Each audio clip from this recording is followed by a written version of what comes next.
Armstrong கொலை வழக்கில் தேடப்பட்டு வந்த முக்கிய குற்றவாளியாக அஸ்மத் தாமன் கைது செய்யப்பட்டுள்ளார்.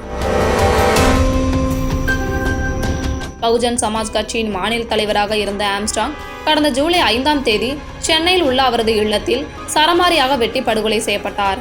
இந்த விவகாரத்தில் இதுவரை 21 பேர் கைது செய்யப்பட்ட நிலையில் அதில் திருவெங்கடம் என்பவரை காவல்துறையினர் என்கவுண்டர் செய்தனர்.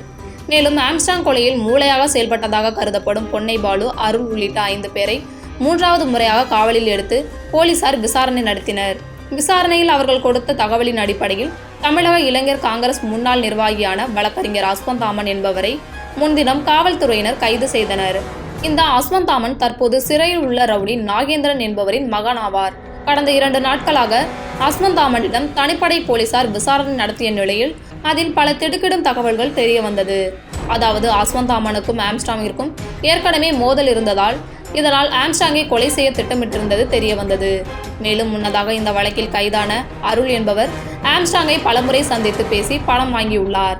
இதனையடுத்து அஸ்மத் தாமன் கைது குறித்து தகவல் கிடைத்தவுடன் அவர் கட்சியிலிருந்து நீக்கப்பட்டார். இதற்கிடையே விசாரணைக்கு பிறகு அஸ்மத் தாமன் எழும்பூர் நீதிமன்றத்தில் ஆஜர்படுத்தப்பட்ட நிலையில் அவரை 14 நாட்கள் சிறையில் அடைக்க நீதிபதிகள் உத்தரவிட்டனர். இதனையடுத்து அஸ்மத் தாமன் பூந்தமல்லி சிறையில் அடைக்கப்பட்டார்.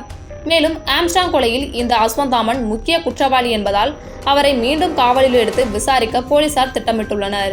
இதற்கிடையே அஸ்மத் தாமன் ஆம்ஸ்ட்ராங் இருவரும் உள்ள பழைய போட்டோ ஒன்று இணையதளத்தில் வேகமாக பரவி வருகிறது.